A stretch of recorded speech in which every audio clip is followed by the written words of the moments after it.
迎来到阿龙鲁鲁人的 Podcast 频道，我是阿龙。大家最近过得还好吗？对，诚如标题呢，今天呢就和大家分享一下，就是我从日本回来，为期将近1个半月的教练培训班的故事。好，那先简单说一下，就是现在我录音的当下是6月18。那我呢的这一次的教练培训课的结训呢是在6月11号的时候，所以我现在录音的当下呢，大概就是结训后过1个礼拜的时间，然后就是好好的沉淀休息一下，然后终于就是可以和大家分享一下，就是这1个半月我到底在干嘛。好，那我觉得一开始我可以先跟大家分享一下，就是为什么我想要去参加教练培训课，还有就是以前我曾经做过什么努力。那其实如果曾经很久以前有在 follow 我的 Instagram 的朋友们的话，其实应该会知道，我曾经有一度就是我人还在京都的那个时候吧，就是其实那个时候我有试着自己去准备一个算是国际的一个教练证照的考试。那个考试呢，其实叫做 ACE CPT 的一个证照。那不过呢，因为那个时候呢，就是在京都的时候，其实还是有工作嘛，所以我基本上就是边工作，然后呢，就是边找下班时间，然后就是自己去咖啡厅什么去读书。那不过因为那个时候就是其实读的内容其实很硬啊，就是它又是原文书，就真的是全部都是英文哦。然后呢，其实它的课文呢，其实也教了很多就是解剖学的东西。就大家如果有学过这一块，就会知道说，其实像解剖学，然后它其实会扯到部分很多医学的东西。所以那个时候呢，它的就是用到的英文啊，就全部都是很多都是拉丁文。那所以其实对于我来说，就是因为我不是本科生嘛，我觉得就算对本科生来说，其实拉丁文这件事情其实真的是蛮难的。所以其实那个时候我在看那些书自己准备的时候，其实要看很多就是身体的各个关节部位的一些英文啊、拉丁文啊，还有就是各种有的没的的这些内容。那说实在的，这些东西对我来说真的是很难吸收，就是而且那时候又自学，然后又没有一个有系统的方式可以去做一个准备。所以呢，其实我到最后啊，就是要线上考试的时候，其实我那个时候是直接 no show， 就是我根本就没有参加考试，因为我根本就没有准备完，所以我觉得我去参加考试，花那个2-3个小时的时间那边线上做题好像没有意义，所以我最后就是浪费钱，然后我也没有去考试。对，那这就是一个前情提要。那所以那个可以说是我第一次就是去尝试教练执照考试的一个过去的一个事件。那在那之后啊，就是虽然我之后就是没有考了嘛，但是我其实自己也是坚持了2-3年，就是从京都那个时候开始往后算，那个时候其实我大概坚持了2-3年的时间，就是有自己持续的去健身。我还记得那时候基本上就是已经到 COVID-19 的那个时刻了吧。我那时候就是好像还要买就是弹力带啊，还要买那个什么滚轮之类的一些道具，然后就是有在家里自己简单做。所以呢，基本上我花了2年的时间其实多多少少也证明了就是我对于这个领域就是这些事情的一个热情。所以呢，那个时候啊，就除了这件事之外呢，我还有另外做一些事，就譬如说还要写一个 iOS app，就是记录健身这一块。对，大家如果有兴趣的话，那个 app 叫做 Fightie FIGHTIE。你如果是 Apple 的用户的话呢，其实你可以去下载，好，它是免费的，但是也可以加值变付费的。对，大家可以试试看。好，这里小小的工商推广一下。然后呢，就是经过这些年的努力之后，就是我发现我不止就是没有断掉这个习惯，然后呢，我也做了这些尝试之后，其实我觉得我算是给自己证明了，就是我对这个领域这一块运动训练这一块，其实我是真的是有兴趣的。然后所以呢再加上就是在中间吧，就是我有回台湾的那一年啊，其实我还有去我那时候住三重，然后我还有从三重就是跑去那个哪边啊，好像是新庄吧，新庄还是新店，我每次都搞不清楚这两个，反正就是跑去一个山上，然后就是去那个山上就学举重，就也学了1整年，然后认识一些新朋友，然后就觉得就说对，我真的是蛮有热忱的，就是比起写程式这一块就是比起当工程师，就是可能以前当工程师写程式这一块是以前的兴趣啊，那当兴趣变成工作之后呢，其实它就没有这么的有趣了。所以就很像是我已经没有了兴趣一样，大家可以感受到嘛。所以呢，等于是我另寻了一个新的出路，去寻找了我的兴趣。对，然后呢，那个时候就是还有去学举重这些事情，所以我就觉得，好像真的还不错。然后真的有培养起来，就是这个兴趣，这个热情。对，然后呢，除此之外呢，我还记得我那个时候就是在我回台湾之前嘛，我那时候不是住横滨嘛，大家如果看前面的就有找房子之类的那几部影片，就是那个时候呢，我在横滨的时候，就是我还有甚至去当地上CrossFit， 就是我第一次去上 CrossFit 的课程，然后就是在那边就是唯一一个亚洲外国人的代表，然后就跟一群日本人啊，然后就是在那个 CrossFit 的教室一起做那种 CrossFit 的各种的训练，就是非常的超啊，就他们就是有氧跟重量训练是混在一起的一种，算是一种混合式的训练吧，就是一个比较新形态的运动模式。对，所以呢，那个时候也花了大概半年，大概8个月左右吧，就其实也是上了一阵子，所以我就觉得说，好像真的已经对这件事情真的很有兴趣了，已经远大于就是那个写程式的兴趣。然后所以呢，这也算是一个开头吧，我觉得。然后呢，就在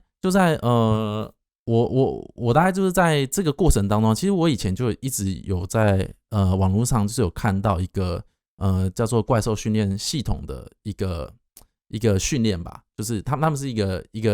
算是一个机构嘛，可以这样说。那就是这个怪兽训练呢，就他们刚好就是我已经看了 follow 了1-2年，就他们一直都有一个就是像 C 级教练证照的一个培训班。那又很刚好的就是我从日本就是离职之后，然后就到回台湾，就是那个中间就刚好就是有看到，就是他们在 Facebook 上有 po 一个讯息，就是他们即将在5月的时候去要办这个培训班。那我那时候就觉得哇，天时地利人和，就是他那个培训班，其实我已经 follow 很久很久了。然后加上就是我一回台湾之后，他们刚好大概才过1-2个礼拜，他们就直接开课，所以觉得就是说哇，这根本就是天上掉下来的机会啊！就是我如果不去参加的话，根本对不起自己。所以呢，我那个时候呢，就是线上就去报名了，就是那个教练培训课。那个时候啊，就是其实他们的培训课一直都是有一个很有趣的一个状况吧，就是如果大家就上网查的话，会知道就是说，其实他们呢非常的抢手。然后就是我那个时候就是还有找大概6到7个朋友，就是帮我一起在线上抢票。大家知道吗？那个就是他们的报名啊，基本上会在1分钟左右就是直接消失。所以呢，就你如果手速不够快啊，基本上你是报不到的。所以我那时候就是动用了众人的力量，然后就是去好不容易帮我报到了这个培训班，然后就有抢到名额，然后就付费，然后就开始我的培训的过程。那这个抢票的过程呢，这件事情其实有一个伏笔，我等一下后面会提到，对，是我当时不知道的。好，然后呢，接下来就是我刚刚说嘛，就一个半月的课程嘛。那其实虽然说是一个半月的课程啦，就基本上呢，它是1个礼拜上2堂，就是6日。因为很多就是我们的学员同学嘛，他们可能就是比如说上班族、军警消，或者是健身房从业人员，其实这类型的人员的比例很高，大概占了60%到70%左右。那只有少数像我，就是这种不务正业的工程师，然后还有就是譬如说学生之类的，就也有来上课。那基本上人员组成是这样。那他就是每一周就是上2天，就是6日，然后基本上从早上9点半上到下午5点半，其实真的很硬哦，就是上好上满。然后呢，上1个礼拜，然后就休1个礼拜，上1个礼拜休1个礼拜，上1个礼拜休1个礼拜，所以总共是6个礼拜，就是1个半月的时间。虽然看起来就是基本上他只有上5次课，再加最后1堂课就是考试就结训的那一天，所以基本上就是5次课分散在这1个半月里面。那大家可能会觉得就是说，其实好像看起来其实没有这么上这么久，对不对？其实并不是这样子，就我刚刚说的嘛，其实是一整天，其实他的那个课程强度是真的蛮高的。早上就是学科上好上满，然后之后下午呢就是有带我们就是做术科的各种动作操演。所以其实真的要说的话，其实我觉得比我之前就是自己在线上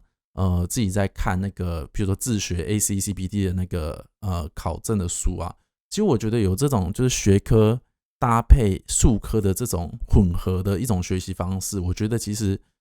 对于教练这个产业来说，其实是非常必要的。要不然，其实我那时候觉得很有趣的，就是你如果真的是就是我刚刚说的 ACE、CPT 的考试嘛。如果你真的可以就是靠自己的能力自学的考过的话，那其实你也是可以拿到那个证照的，大家知道吗？那我就觉得就是说，这样拿到这个证照好像没什么意义，所以我就觉得就是说，刚好今天有这一个课，怪兽的课，然后再加上就是他们有这样子比较扎实的学术跟术科的训练，然后就觉得非常适合我，所以我就去上课了。对，那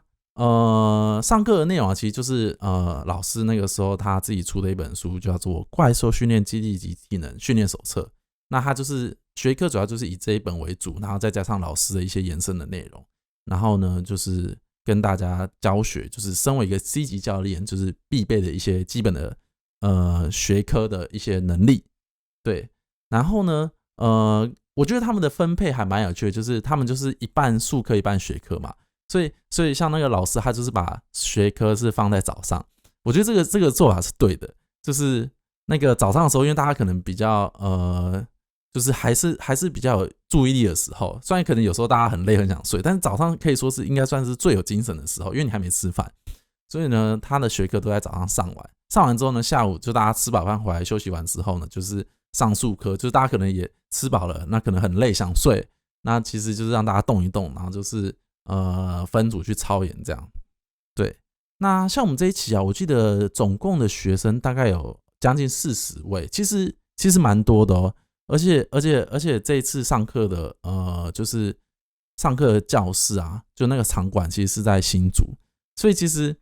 还蛮有趣的，就是大家是从台湾的，就是北中南，就是几乎大家都搭高铁，然后到新竹高铁站集合之后呢，然后之后在那边走路走一下就会到那个场馆上课，所以其实人员的组成啊，就是可以说是各行各业，然后也是从各个地方来的。那我刚刚有说，就是我们这一梯大概是40个学生嘛，就我们同学大概总共40个，然后呢，就是大家会就是依照身高啊，就是分组。那因为大家知道嘛，就是你如果是在做就是健身训练的话，其实身高影响很多，就是你至少你的那个器材啊，不用那么一直调高度什么的。所以呢，基本上就是身高大家抓一个大概，就是蛮接近的那些同学呢，可能4个人就一组。那我这一组呢，就是我就跟其他3个同学，那我们身高都差不多，那我们就是一起就组成一队。然后呢，我们这一队呢，就是有一个，就是我们称之为队长，对，就是军警校的一个从业人员，然后我们称之为队长，就是真的是很凶猛。然后呢，还有一个是助教，也是军警校的，那他就是主要就是也是从事助教的这类型的教学的工作，所以我们称之为我们都叫他助教，就绰号啦。然后还有一个人就是很妙，就是一个大学生，就是好像大2大3吧，就是也是就是自己的本身的专业，就是大学读的专业，就是可能没有兴趣，然后其实自己发现自己对于就是健身产业其实更有兴趣，所以他就来上这门课。然后所以他另外一个同学就是大学生，我们就叫他大学生，对，我们都这样子当绰号这样叫。然后呢，我觉得我很妙啊，就是大家知道，就是因为我主要就是工程师嘛，所以当我跟其他的就我们这组的队员就是讲说其实我是工程师这件事情的时候，就他们就直接帮我取一个绰号叫做斜杠工程师，他们就觉得就说怎么会有工程师就是跨界跨到这个地方来，然后之后还在那边考什么教练执照，然后还在这边就是就是可能大家看起来就是至少就是我的申请看起来还是至少有练过的，就是有一点点训练痕迹，我不敢说很多，但是至少看起来是有训练痕迹的，所以大家就说就是一直都戏称我为斜杠工程师，就是想说就是这个工程师怎么这么斜杠，都在做些这种无微不微的事情。对，那基本上这个就是我们这个队的组成。那当你这个队员就是这一队组成之后啊，就是你们这4个或5个，就是大家就是一组，那就是基本上呢，你的可以使用的器材呢，那个器材就是给你们这一组用。所以呢，它就是场馆很大嘛，然后就是有分10组，然后有10组器材，然后就是各自分开，然后就是上术课的时候，大家就是各自操演、各自训练。那同时呢，就是也还有就是那个怪兽那边的，就是教练助教们，就是会分散在每一组的周围，然后就是大家如果有问题的话，就是到处去就是指点一下，就是看看说有哪个地方就动作有问题啊，或者是什么落掉的东西。对，那基本上我们的学科术科就是以这样子的方式在进行的，就是这一个半月。那像术科啊，其实基本上我们上术科的内容啊，就是我刚刚说的，就是老师他写的那一本讲义嘛。就老师其实他有说，就是他的那本讲义啊，其实本来是要写给教练看的，那只是就是好像他是说什么，他就开玩笑，他就说就是出版社说你如果写就是什么什么教练之类的，那可能教练手册，然后就是那个这本书就可能就是非常的niche啊，就只能符合就是譬如说你是真的想当教练，或者是就是你是真的是教练的这些从业人员才会去买这些书，所以就可能在书上的立场来说，就是这本书这样子不好卖啊，不好推，所以那本书的说明教练这2个字才被拿掉。对，那所以基本上这本书啊，就是我们主要的教科书。那其实在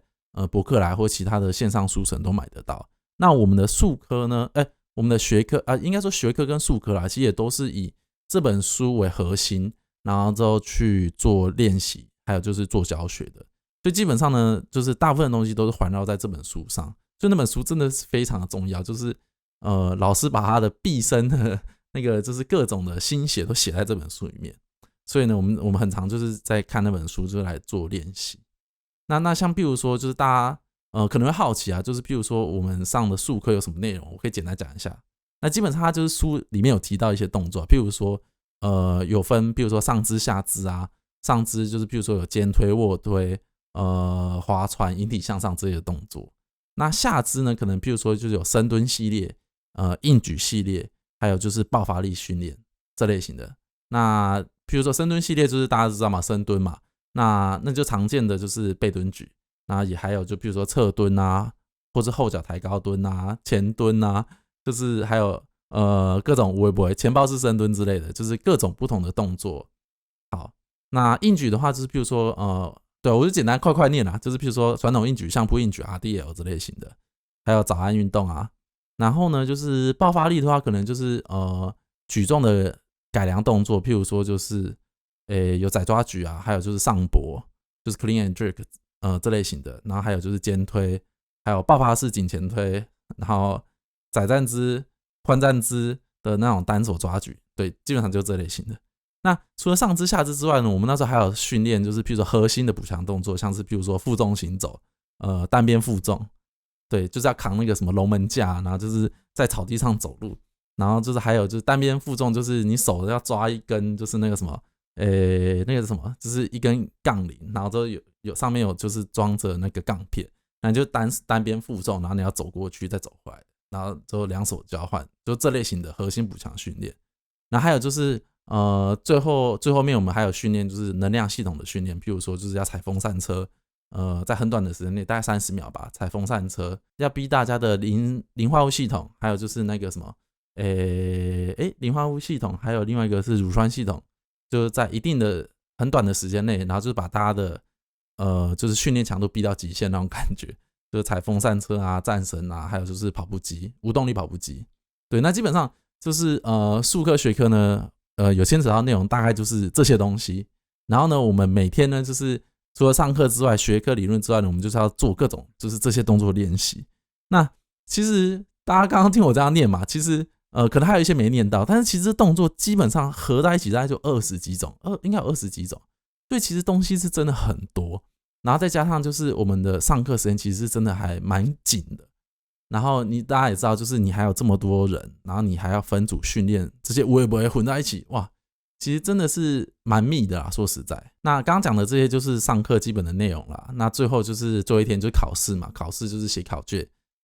然后之后还有就是术科的测验。对，那我觉得这边有一个那这边的考试内容呢，就不说了啦，因为这个毕竟是那个。怪兽训练自己的一些算是他们自己的机密之类的，那大家有兴趣也上网查，可以查到一些资料，那我这边就不多说。那但是我这边可以讲一个，就是我觉得很有趣的，就是大家还记得我刚刚前面就是有跟大家提到，就是说就是我那个时候不是动用了就是6、7个朋友的力量去帮我抢票这件事情吗？我觉得这个真的是在考试那天我真的就是超级后悔做这件事情的。大家知道为什么？就是因为我们这一次的考试刚刚好。就是他们就是决定先后顺序，就是要上，因为术科是要上去测验的嘛，就是你要就是教练会喊动作，那大家就是在短时间内把动作做正确，做出来给教练看。然后基本上呢，因为人很多嘛，有40个人，你不可能一次一个人上去吧，这不知道做多久，然后再加上动作又很多，所以基本上呢就是跟分组一样，一次上去就是4个人，那大家就是要先把那些东西都准备好之后呢，就做给那个教练看，那教练就是会看你的就是准确度啊、正确度啊，然后就是做一个评分。然后呢，这边就是一个很有趣的情况，就是我们这一题就是决定那个顺序，先用顺序的时候呢，竟然就是以就是你这一次就是报名这门课的速度，就是你顺位是第几个，你就是第几个上场。然后就是因为我就是动用了我就是用了那个6到7个朋友的力量嘛，所以帮我抢到票，所以很开始的，就是我竟然是第2个就被叫上去，你知道吗？就是一组是4个，所以我们4个1到4号上去，然后5到8号上去这样。然后因为那个就是我的朋友们就是实在是太厉害了，就直接帮我抢到第2名，就是我是顺位2的以顺位2的方式就是报名到这个课程，所以我就等于是在什么都不知道的情况下就直接上场，知道吗？就是这个其实是最紧张的。我还记得就是因为我们是第1组上去嘛，哇，那时候就是整个场面就是所有的场馆是陷入一个就是极静的状态，就一个宁静状态，就是大家不敢讲话，因为没有人知道到底要练什么东西，就是教练可能会叫我们要做什么东西，大家都不知道，所以我们等于是第一批白老鼠上场的，所以我靠，我跟隔壁的同学。大家真的是差到不行的，就是应该说，他们可能没有像我这么差，就是或者他们差在心里面没有表现出来。就是我那时候真的是，我其实还没开始做动作的时候，我就已经汗流浃背到不行了，大家知道吗？老师他就说，就是他希望大家能够在这种就是有压力的情况下，就是你有这种紧张感，然后呢，你有时间压力，然后在这种情况下，你脑中基本上就是一片空白，真的是一片空白。而且我第1组上去说，我真的是一片空白，空白到不行。然后他就说，在这种情况下呢，如果你还能够就是用你的就是反射动作，就是正确的把动作做出来的话，那基本上呢你就没有问题了。所以其实老师他想要看的就是你在这种就是有高度压力，然后就是很紧张的情况下，到底能不能很正确的把你所学的东西就是把这些动作正确的做出来。那这就是他们想要的东西。然后就是中间我记得不知道是教什么动作的时候，因为那有几个动作的名字很像。然后我那时候就是已经脑中空白，你知道，就是我就有点那种就是搞错姿势，然后就是有那时候就有好像有意识到说，好像不是这个姿势，然后才赶快再换回去。然后就是除了这个小肚贼之外，我记得还有一个就是有一个动作好像是叫做侧蹲吧，然后就是那个动作呢，其实就是你可以扛杠也可以不扛杠。然后就是就老师他教到这动作的时候，然后我就直接去做那个动作，然后老师就说：“同学要扛杠啊！”就是因为我太紧张了，知道？我就想说，应该不用扛杠，然后我就直接去做了，然后就才发现其实是要扛杠的，因为其他旁边3个都已经扛杠在做，然后只有我一个就是待在那边，就是什么杠也没有扛，然后就是整个。就是用自身体重的方式去做，然后还被老师就说：“就是对，同学注意一下，就是我们要扛杠，我们要带一点重量。”那就是不得不说，就是你第一批就是上去做动作，真的是超紧张的。但是你知道吗？就是当我完整的就是做完之后，就是我觉得大家同学就是很有爱心，就是我们互相就是全场大家就会拍手掌声，就是辛苦了，你知道那种感觉吗？然后就是你听到那个掌声之后下台之后，就会发现天哪就是虽然我是第一批上场，但是换个角度想，就是我已经做完了，就是我已经没有压力了。反而是就是譬如说，像我刚刚说我那一组的大学生啊，跟那个队长，他们其实是排到倒数第2组吧，所以他们其实整场就是他们要一直维持着一个很紧张的一个状态。但是我的话，因为我就第1个嘛，我就上去，我就直接硬着头就已经上去了。然后下来之后，我其实就无事一身轻，就觉得这世界的所有事情都跟我没有关系了。所以大家如果下次不管是什么活动啊、比赛啊，就是你如果是被挑第1组上去的话，其实不要紧张。虽然我知道一定会紧张，但是换个角度想，就是你撑过去就结束了，这事情就跟你没关了，你就可以安心的，比如说准备接下来的学科考试。对，所以我那个时候就是做完之后呢，我就是很悠哉的，就是和朋友在聊，和队员在聊天。然后就是我在那边看我的，就是等一下下午的那个术科考试。那学科的话，其实就是也没什么好说的反正就是老师课本上教的东西，大家就是自己熟记，然后就是笔记做好，然后就是各种细节自己多注意。反正大家也考过这么多试了，其实很清楚，考试就是这样子。所以呢，这方面的内容细节我也不会再多聊了。那大家就有兴趣的话，就其实上网也许可以找到一些参考资料。对，那基本上这就是我这一次参加这个怪兽训练教练考试的，就是学科术科的有趣的事情跟大家分享。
然后虽然就是已经考完了嘛，到现在已经过1个礼拜了，但是就是老师他们那个时候就有说，就是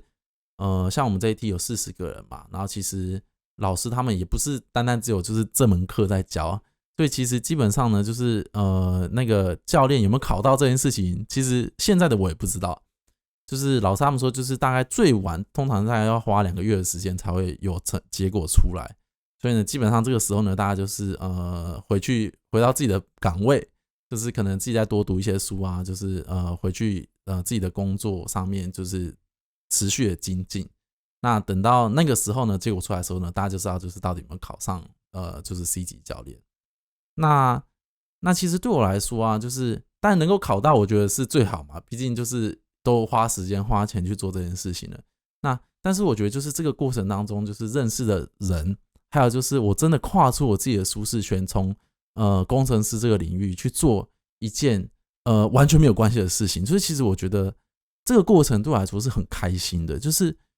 我不知道怎么说，就是我有一种就是活过来的感觉，大家可以知道吗？大家可以想象吗？就是可能在同一个领域，就是工程师这领域做了太久了，从大学毕业做到现在，其实一直都在做这些事情，其实可以说是就是就是这些事啦，就是做到有点神了，然后就是觉得很需要一些新的刺激。所以我其实也还蛮感谢，就是我做了这个决定，然后去跨出自己的一个舒适圈，去做一个不一样的挑战。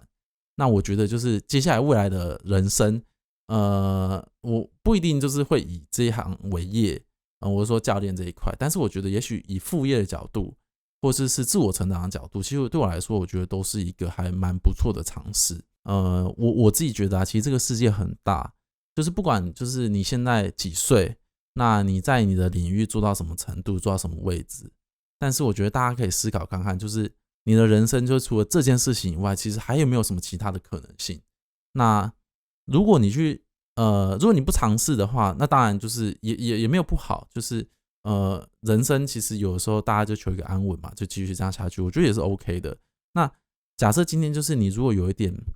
就是可能觉得有点累了，有点疲累了，然后觉得对事物就是没有产生，就是可能激不起兴趣。那其实我觉得就大家也许可以试试看，就是跨出一点舒适圈，去尝试一些小东西，就是你有兴趣的东西，但你想去做，但一直没去做一些事情。那就算是花个半小时、1个小时也好，就是去试试看，也许就是你的这个尝试，说不定在未来的什么时候可以改变你的人生，或者给你一个完全不同的道路，或者方向，或者想法，也不一定，对不对？但是你如果今天不去做这个尝试，其实你一辈子永远都不会知道这个事情。所以我可能也是一直都是以这样子的方式在生活着，所以就是我去做了这样的尝试，那把这个过程就记录下来分享给大家，就希望能够就是也激励一下，就是譬如说大家也是有一些被困在就是譬如说生活的泥沼当中的一些朋友，就是也许希望我的这些做尝试这些故事能够给你一些启发，也不一定。那就是接下来就是来到我们的观众来信时间，那只是我们这一次就是并没有新的朋友来投稿，所以呢我们今天的观众来信时间基本上是没有来信的。那就是如果大家就是对于有什么事情想要讨论、想要分享的话，就是记得可以就是寄信到来我们的那个 podcast@liumonster.com， 那主旨加上呢 I don't know Rulen， 对，那细节也会写在资讯栏，就大家如果有兴趣的话呢，就是也可以投稿到我们这个观众的信箱。好，以上呢就是这一集 I don't know Rulen 的 EP5 的内容。那不知道大家还喜欢这一次的分享吗？就是我这一次就是花1个半月去考教练指导的这个故事。那未来呢，也许就是这个故事会有很多支线任务，不一定，也许我会去上什么不同的培训课啊之类的。那我就到时候就有新的任务出现，或者有新的故事的话，就是再分享给大家。好，那就大家如果有喜欢我们的节目的话，就是也可以订阅、留言、评分，那什么样子的形式都可以，就是你的支持就是我们前进的原动力。好，那基本上呢，这一集I don't know Rulen EP5 就到这边结束了，那我们就下一集再见喽，拜拜。